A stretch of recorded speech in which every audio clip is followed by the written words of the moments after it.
انجینر در فرمایش گلمحمد شناباغ میخوانم خدا کند مورد پسندش قرار بگیرد و تاریخ هم در برج 12 سال 1394 و مکان ساختم لزرجان خرک.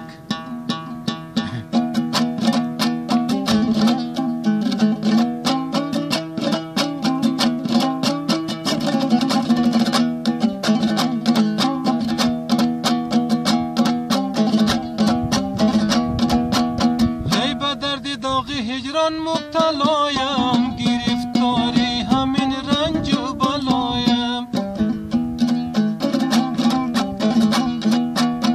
هلال نو برآمد گوشه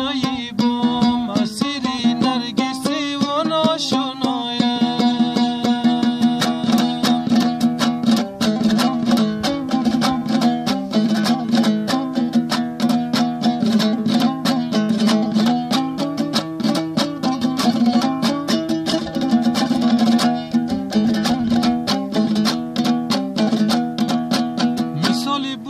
خانم سحرگاه بگوشد کی رسد آخر صدایم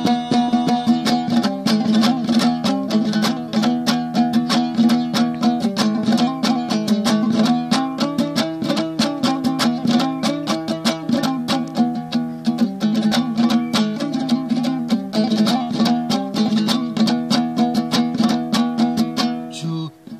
امید و وصلتی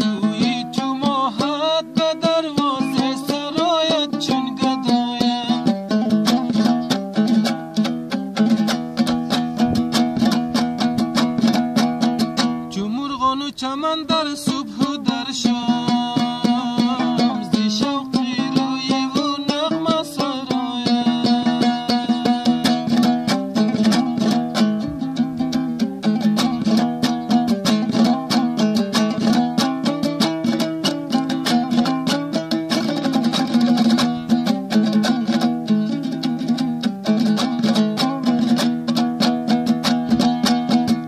نه مهر است و نه الفتون بخشش فقط داخل جگر ماندی برایم هزار حسرت بدین گانا محبت به حیله و فریب دادی جزایم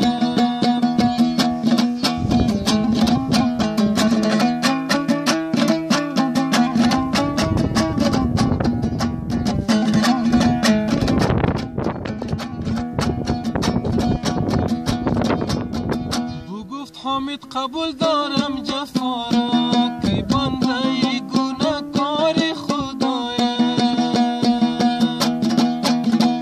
به دردی داغ هجران مبتلایم و گرفتاریم این رنج و بلایم هلال نو برآمد گوشه بام اسیری نرگسی و ناشنایم مثالی بلبلان خانم سحرگاهی بگوشد کی رسد آخر صدایم امید وصلتی روی چو ماه